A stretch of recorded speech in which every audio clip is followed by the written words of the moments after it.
Shalom à tous, Baruch Hashem. On a le droit de reprendre le Chok HaEmuna. On commence un nouveau livre, le Chelek Dalet. Ishtabar Shemolad. On est le 24 Tammuz et on reprend le journal de la foi. Donc, on parlait de détailler sa prière, en particulier pour avoir la Emouna. Si un homme il veut pouvoir enrichir sa prière, avoir des détails, on a vu l'importance dans le cours dernier de détailler sa prière. Il faut que tu aies un grand désir sur le sujet que tu viens prier pour pouvoir détailler et pour pouvoir s'allonger, etc.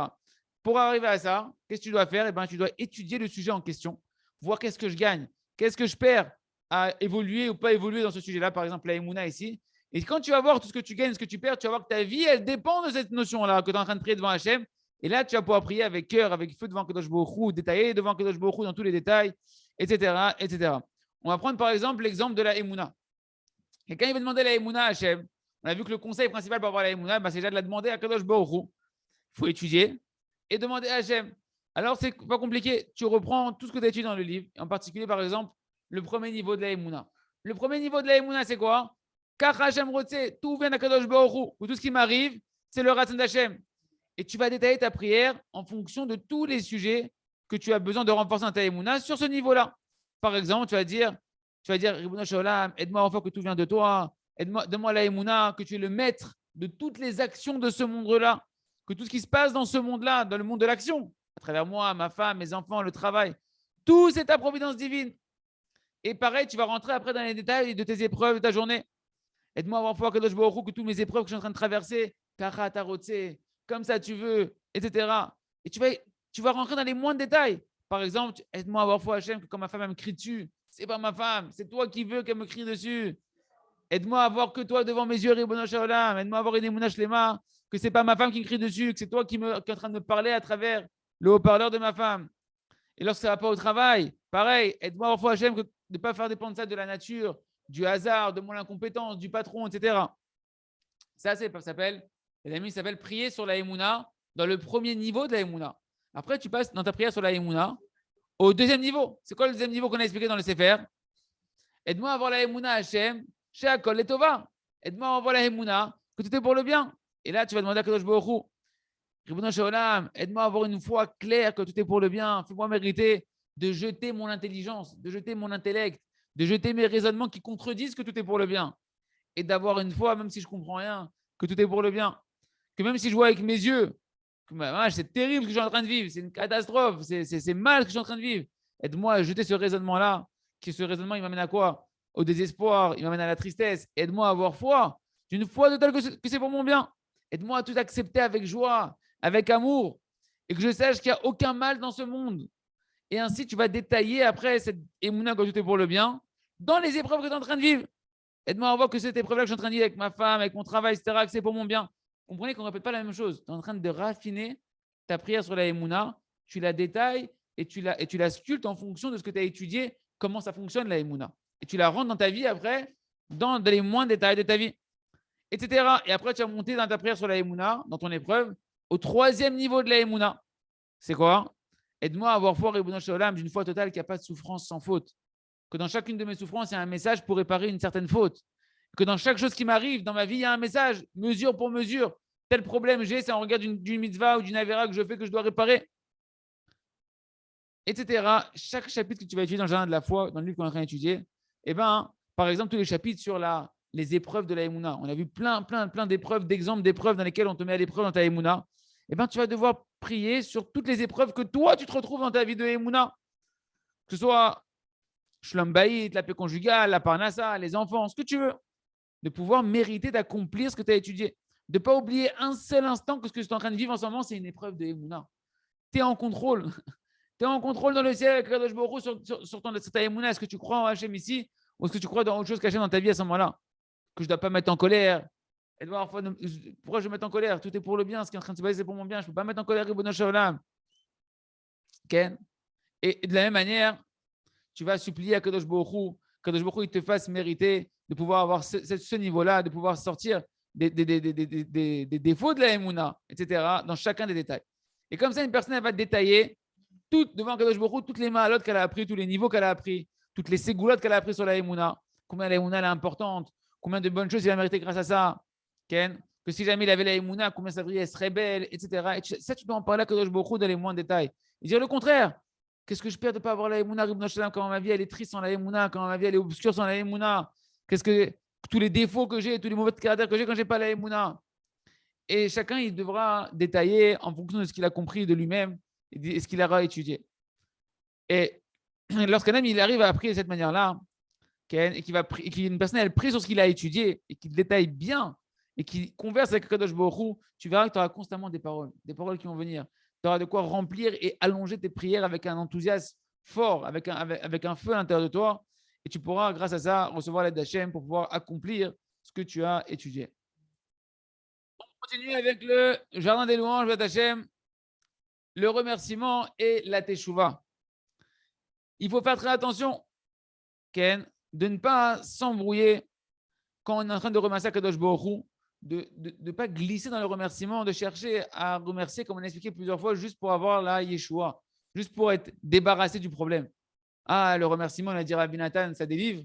Ravaro, ça délivre. Ah, c'est quoi? Vas-y, maintenant j'ai un truc, ça s'appelle remercier, je vais être délivré. Alors je pense être délivré. Pourquoi je remercie Hachem? Pour être délivré. Non, faire attention à ça. Il faut que quand tu vas remercier Hachem sur ton problème, avoir l'ambition béhémeth d'arriver à quoi? À la Emouna. À la Emouna, à la fois, que ce que tu es en train de vivre en ce moment. Pourquoi je remercie? Parce que je vais avoir la Emouna, que ce que je vis, c'est ce qu'il y a de mieux. D'arriver à la Emouna Shlema dans la providence individuelle à Kadosh Baruch Hu. Et à la fin de la demi-heure, vu qu'on a dit qu'il faut travailler une demi-heure sur chaque problème, tu prends un problème pendant une demi-heure, tu vas prier, j'essaie de remercier Hachem sur ton problème pendant une demi-heure. Seulement à la fin de la demi-heure, tu chercheras à faire tes chouvas sur la cause de ton problème. Comme on a dit, il n'y a pas de souffrance sans faute. Si j'ai une souffrance, j'ai un problème, c'est que j'ai une faute. Ne cherche pas pendant la demi-heure à trouver la faute. Ne cherche pas pendant une demi-heure à faire tes chouvas. Remercie Hachem en cherchant la Emouna. Et à la fin, une minute, 2 minutes, quelques minutes à la fin, tu demandes à Kadosh Baruch Hu de t'aider à faire chouvas sur la cause de ton problème. Par exemple, concrètement, si une personne vient maintenant remercier une demi-heure Kadosh Baruch Hu qu'il est malade, que Dieu nous en préserve, peu importe, maladie physique, maladie mentale, maladie psychologique, eh ben, la personne, pendant une demi-heure, elle va chercher à demander à Hachem de la Emouna, que c'est pour son bien, à remercier à Kadosh Baruch Hu. Et à la fin, seulement à la fin, quand elle est remplie de Emouna, que ça vient d'Hachem, que c'est pour son bien, qu'Hachem il aime, il va demander pendant quelques minutes à Kadosh Baruch Hu, aide-moi à savoir sur quoi je dois faire chouva, quelle est la faute pour laquelle tu m'as rendu malade, etc. Par exemple, une personne elle veut demander quelque chose à Kadosh Baruch Hu, elle a un problème, elle veut faire une demande. Et bien c'est pareil, c'est seulement à la fin de cette demi-heure de remerciement où tu vas demander à Kadosh Baruch Hu pendant une minute ou deux en disant Kadosh Baruch Hu, voilà Hachem, si c'est bon à tes yeux, alors aide-moi à être en bonne santé. C'est-à-dire, les quelques minutes de la fin, je t'en sers pour la teshuva et pour que Kadosh Baruch Hu, il te guérisse. Le reste, tu fais que remercier. Et tu dis Hachem, si c'est bon à tes yeux que maintenant je puisse avoir la guérison, que c'est bien pour moi que je guérisse maintenant, alors que je guérisse Ribbono Shel Olam. Pareil pour celui qui n'a pas de zivou, qui n'a pas trouvé sa femme, qui n'a pas trouvé encore son mari. Eh bien, pareil, pendant une demi-heure, il remercie Kadosh Baruch Hu et à la fin, il demandera à Kadosh Baruch Hu pendant quelques minutes si c'est bon à tes yeux, Kadosh Baruch Hu, qu'aujourd'hui je trouve mon zivou, que maintenant je peux trouver mon zivou, envoie-le maintenant. Et aide-moi, Ribbono Shel Olam, à avoir aucune question sur toi. Seulement si c'est bon et quand ça sera bon à tes yeux que je l'ai, que je puisse le recevoir, etc. Et chacun pour son sujet en question sur lequel il souffre, comme ça il devra procéder. Et l'essentiel, c'est que pendant cette demi-heure de remerciement, tu essayes d'avoir du cœur là-bas, de travailler ton cœur, d'arriver à la émouna véritable, que c'est pour ton bien, qu'Hachem il te fait véritablement que du bien, même dans ton problème. Et seulement à la fin, tu chercheras quelques minutes à faire tes chouvas et à demander à Kadosh Baruch Hu qui solutionne ton problème. Le principe général qu'on doit retenir, c'est que nous, on doit arriver à vivre la émouna qu'il n'y a pas de mal dans ce monde. C'est ça tout le but. Tout le but des souffrances et tout le but de la vie et de la Torah, c'est d'arriver à cette émouna qu'il n'y a pas de mal sur le monde, qu'Hachem il est que tov. Et si un homme il marche dans ce chemin-là, avec simplicité, avec intégrité, il verra des délivrances qui pshuto. Et l'essentiel, c'est que surtout, tu vas te rapprocher d'Hachem. Tu vas te rapprocher d'Hachem. C'est ça la plus grande délivrance. C'est d'avoir un lien sincère avec Kadosh Baruch Hu. Et c'est ça le but de toutes les souffrances. Kadosh Baruch Hu, il t'a envoyé pourquoi des souffrances? Pour que tu te rapproches de lui. Et c'est ça le but que tu dois chercher dans la souffrance et dans le remerciement. Il y a un juif qui est venu voir le Rav Sham Arouche et il était complètement brisé, déprimé, que tu nous en préserves, parce qu'il n'avait pas de parnassa et qu'il avait beaucoup d'enfants. Le Rav lui a dit, sache que si jamais tu arrives à combler ton manque de émouna et que tu arrives à avoir une émouna totale, que tout est pour le bien, et que tu arrives à remercier Kadosh Baruch Hu sincèrement pendant une demi-heure sur ton problème de parnassa, sur ton manque d'argent à la maison, tu verras que tes problèmes ils vont s'envoler très facilement et très rapidement. Pourquoi? Parce que si tu arrives à la émouna véritable, toutes les rigueurs qui sont dans le ciel vont s'adoucir. Et ça va attirer sur toi des flux de bonté d'Akadosh Baruch Hu. Et c'est comme ça. Le Rav dit pour chacun d'entre nous, si on arrive à la Emouna Shlema, qu'Hachem il est tov, c'est fini. Tout se passera véritablement bien. Pourquoi l'homme il continue à remercier, ça ne marche pas, il n'a pas de délivrance? Parce qu'il n'est pas encore arrivé à la Emouna qu'Hachem il est tov dans son problème. C'est encore pour lui un fardeau son problème, c'est encore pour lui un sale coup qu'on lui a fait dans son problème. Hachem il veut déjà amener la Géoula. Il veut que le Ham Israël, il commence à avoir foi en lui. C'est pourquoi il a donné la force même à des juifs simples comme nous, les amis, de pouvoir faire des délivrances. Que chacun il puisse faire des délivrances afin que chacun il puisse encore se renforcer dans sa émouna, encore se renforcer dans sa tchouva, en voyant la force de la prière, la force du remerciement d'un individu lambda, même pas d'un tzaddik, d'un juif. Tout juif, il est tzaddik potentiel. Mais quand toi, tu vas faire ce travail-là, Hachem, il veut te montrer, il veut amener la Géoula, que toi, tu vois la Géoula de tes propres yeux. Parce qu'à l'époque, il n'y avait que des grands tzaddikim qui pouvaient faire. Aujourd'hui, dans la génération, on voit des histoires et des livres entiers remplis d'histoires de juifs simples qui, en remerciant Hachem, en travaillant leur émouna, ils ont vu des délivrances complètement surnaturelles. On voit clairement qu'en réalité, le remerciement, c'est la chose la plus extraordinaire qui existe, qui adoucit tous les problèmes de la vie. Et plus une personne il va rentrer dans le monde du remerciement, dans le monde de la émouna véritablement, plus ça va lui éclairer sa vie, plus il pourra avoir de ses propres yeux la Géoula, la délivrance individuelle. Et comme ça, amener B'at Hashem pour tout l'âme Israël, la délivrance Berachamim, dans la joie, dans les danses, sans souffrance, sans guerre, sans maladie, que Dieu nous en préserve. Et Hashem Sheneske l'école B'at Hashem, qu'on puisse chercher la émouna, qu'on puisse chercher Hashem et non pas la solution à nos problèmes, en ayant conscience que la solution à tous nos problèmes, c'est le manque de émouna. Hashem Sheneske l'école. On continue avec le livre à travers champs et forêts pour faire tous les jours, B'at Hashem, nous, nos femmes, nos enfants, nos descendants, tout l'âme Israël, même les goïms, 1 heure de Idbo des doutes. Ashrenu, on commence le 8e chapitre. Le 8e chapitre du livre, Kavel Hashem, espère en un Kadosh Baruch Hu. Les amis, on doit savoir qu'il y a des empêchements, des grands empêchements sur la prière. Mamash, et les plus grands empêchements, ils sont où, les amis? Ils sont dans la tête, dans le cerveau. Qu'un homme, il s'affaiblit, qu'il dit, purée, ça fait 1 semaine que je prie tous les jours, 1 mois que je prie, combien de jours que je prie déjà, et je n'ai pas encore été répondu, comme moi je voudrais avoir une réponse. Comment un homme il va se renforcer dans son cœur de continuer à prier jour après jour, alors qu'a priori, il a l'impression que ses prières ne sont pas exaucées. Quand c'est la première fois que tu te lances dans la prière, tu te dis, bon, ça va, tu es enthousiaste. Mais quand tu vois que ça fait des jours et des jours qui passent et que tu n'as pas la délivrance, tu as le découragement le terrain qui veut faire rentrer dans ton cœur. C'est pourquoi, B'at Hashem, dans ce chapitre-là, on va voir ensemble toutes sortes de renforcements, B'at Hashem, sur ce principe fondamental, qu'il n'y a aucune prière qui est perdue.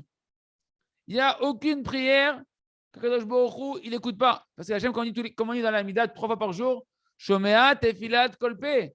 Hachem, il écoute la prière de chacun d'entre nous, de chaque bouche qui se tourne vers Kadosh Baruch Hu. Comme c'est marqué dans le Midrash, son parachat va être Hanan, que les portes de la prière, elles sont jamais fermées. Et ça, c'est un fondement qu'on doit savoir et qu'on doit avoir de manière claire à l'intérieur de nous, qu'on doit se rappeler tous les jours. Chaque prière et prière qu'un homme qui va prier, c'est sûr qu'elle est acceptée de voir Kadosh Baruch Hu. Maintenant, la raison pour laquelle je ne vois pas les résultats immédiats de ma prière, ça, il y a plusieurs raisons. Et on va voir ensemble plusieurs déclinaisons de ces raisons pourquoi je prie. Pourtant, Hachem, il a écouté ma tefila et pourtant, je ne vois pas la réponse immédiate de ma tefila. Ken. On va voir des raisons qui vont permettre à un homme de pouvoir avoir du renforcement au moment de l'épreuve. Qu'il sache que, mamash, il y a beaucoup de choses qui sont cachées de lui, de la prière, mais que la prière, elle agit et qu'à force d'endurance dans la prière sur un sujet, tu verras des délivrances. Ce sera tout le sujet de ce chapitre-là. B'at Hashem, je suis de pouvoir continuer ensemble ce chapitre et de pouvoir faire toujours notre traité des doutes et de venir vers Kadosh Baruch Hu, Kavel Hashem, mais Kavel Hashem, espère en Hashem. Et espère en Hashem, a dit Rabbi Akiva, même si tu vois que tu n'as pas. C'est quoi espère en Hashem, espère en Hashem? Tu as prié, tu n'as pas été répondu, continue à espérer, continue à revenir à prier vers Hashem. Parce que tout celui qui allonge ses prières, c'est sûr que sa prière sera exaucée concrètement dans sa vie de tous les jours. On continue avec le Sefer, le jardin de la sagesse. Donc on reprend dans les mots du conte de Rabbi Nachman, du sage et du simple. Et voilà que nos deux aventuriers, les deux philosophes, là, Chachamim, eh ben, il y a eu des causes à effet qui font qu'ils se sont retrouvés arrivés dans une ville où là-bas vivait le ministre. C'est qui le ministre? C'est le Tam, c'est le simple de notre histoire. L'ami du Chacham qui est devenu le Premier ministre. Et là-bas, dans cette ville, il y avait également aussi l'homme de renommée, le Baal Shem, comme le Baal Shem Tov. Un homme qui avait Baal Shem, le nom de, qui avait un renom. En réalité, c'est celui qui est capable de faire des miracles avec le nom d'Hachem, les caméotes. C'est le tzaddik. Il vivait là-bas un tzaddik. Et il nous dit Rabbi Nachman, et cet homme-là, ce Baal Shem Amiti s'appelle, le Baal Shem Amiti, l'homme de renommée authentique. Il était très, très reconnu dans sa ville. Il était un homme important parce qu'il avait fait des prodiges, il avait fait des miracles dans la ville. Et même parmi les princes, il était reconnu de tout le monde, ce Baal Shem. Ce tzaddik-là, il était reconnu de tout le monde. Alors, Rabbi Nachman, il ne dit pas tzaddik, mais on parle du tzaddik. Et voilà que nos deux amis philosophes, ils arrivent dans cette ville-là, ils ont commencé à tourner, etc. Et ils sont arrivés devant la maison du Baal Shem, de cet homme de renommée. Et ils avaient vu que là-bas, il y avait beaucoup de charrettes, avec là-bas dedans 40 personnes, 50 personnes malades qui attendaient pour entrer voir le Baal Shem. Et au début, ils pensaient, le sage, que c'était un docteur. Ils se dit, oh, c'est un docteur, bon, je vais rentrer le voir aussi. Moi aussi, je suis docteur, je suis un grand docteur, ça va être un grand docteur. On va faire connaissance, on va philosopher un peu ensemble sur la philosophie de la médecine. Et il dit, qui c'est qui habite ici? Et lui, on dit, ah, c'est un grand tzaddik, c'est le Baal Shem qui habite ici. Et là, il s'est mis à rigoler, il s'est tordu de rire. Et il a dit à son ami philosophe, à son ami Chacham sage, il a dit, regarde, ça aussi, c'est un mensonge, c'est une terrible erreur dans laquelle les gens y sont, etc. Il n'y a pas de bêtise plus grande que ça, c'est encore pire. C'est encore une plus grande bêtise que de croire qu'il y a un roi, de croire qu'il y a un Baal Shem, de croire qu'il y a un tzaddik. C'est encore pire que de croire qu'il y a le roi. Mon ami, viens, je vais te raconter ce mensonge, combien le monde est dans le mensonge, etc. Ce grand mensonge qu'on est en train de voir ensemble. Et là, les amis, le Rav nous dit, Rav Shamarouche, il nous dit que Rabbi Nachman, il est en train de nous dévoiler une facette que même dans le monde de la Torah, elle existe. C'est que le Chacham, il est arrivé à une hérésie qui est extrêmement élevée, qui est renier les tzadikim. De ne pas croire dans les tzadikim de la génération, qui font des miracles dans la génération. Comme le Baal Shem Tov de son temps, chaque génération, il y a des Baal Shem Amiti, des gens qui ont la capacité de faire des miracles véritables. Et cette hérésie-là, on va voir ensemble dans les prochains shiurim que de plusieurs manières, elle est encore pire que de renier dans Kadosh Baruch Hu. Elle est encore pire que de renier le roi.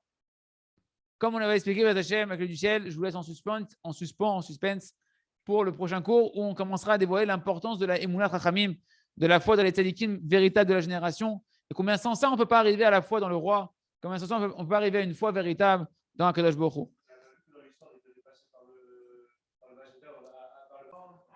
On termine avec le Sefer Or Chadash Al Tzion Ta'ir V'Nizke Kolano B'Meir Le'oro. Pnia Ishit. Non, pas une pizza Ishit. C'est un rendez-vous personnel avec le roi Beth Hashem. Le roi il s'arrête à chacun d'entre nous, il dit, mon cher frère, ma chère sœur, ma sœur, tu pries 3 fois par jour. Surtout les hommes, vous priez 3 fois par jour. Tu dis quelques télim par-ci par-là.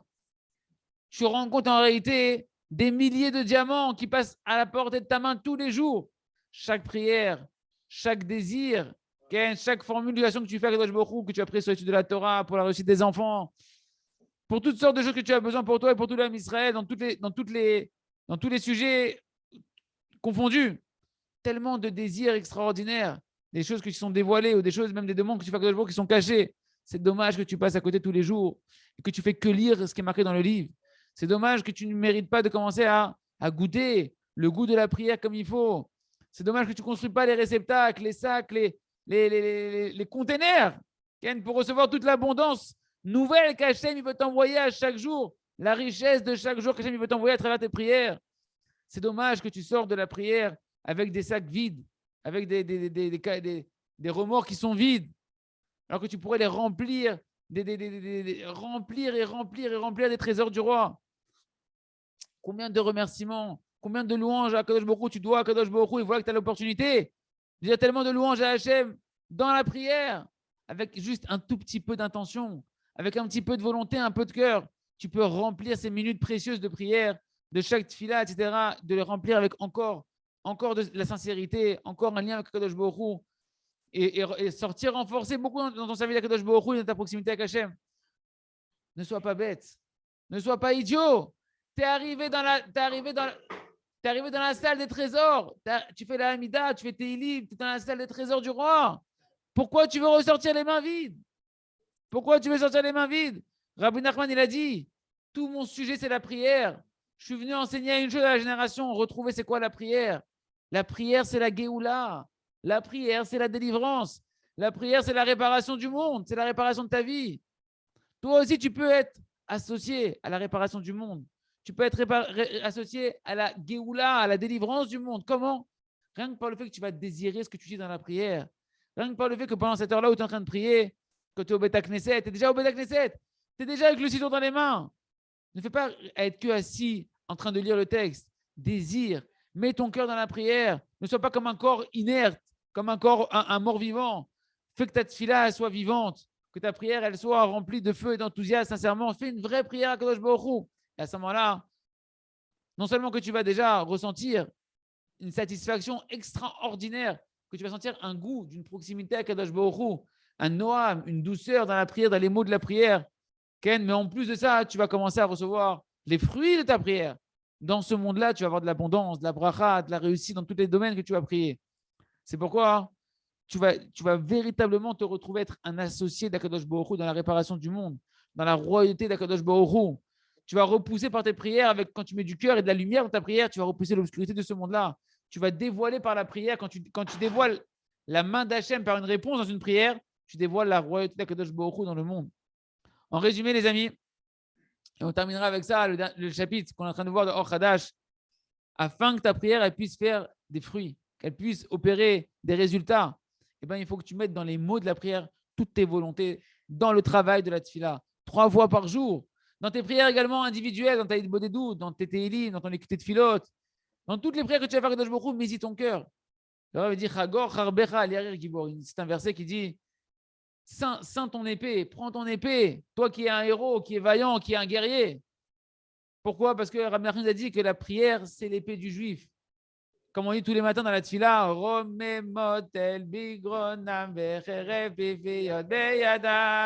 ils ont les grandeurs d'Hachem dans leur gorge. Ils ont des épées à double tranchant dans leurs mains. C'est quoi? C'est la prière. La prière, c'est une épée à double tranchant. Comme c'est marqué dans le Kitzur, écoutez Moharan, sur la Torah bête, que l'essentiel de l'épée de chaque juif, c'est quoi? C'est la prière. Va, mon ami, avec l'arme de la prière, réussis, opère des miracles, gagne des guerres.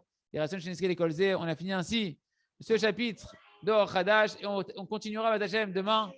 Le dernier chapitre de Or Hadash sur le travail de la volonté pour sortir d'un grand Yetzirah qui est le kiff du sommeil. Il Chazak, Ven, Itrazek.